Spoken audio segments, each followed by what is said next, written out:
জাকাত আদায় করে।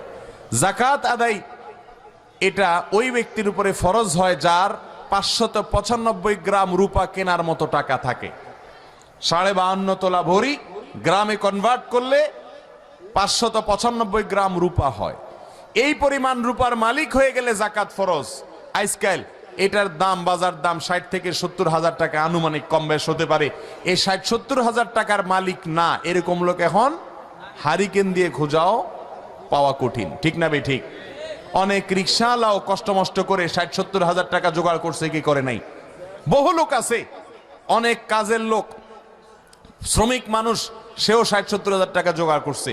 এই টাকা যার কাছে 1 বছর থাকবে তার জাকাত দেওয়া কি ফরজ। এখন জাকাত দেওয়াটাকে আমরা একটা স্টাইল বানাই নিছি।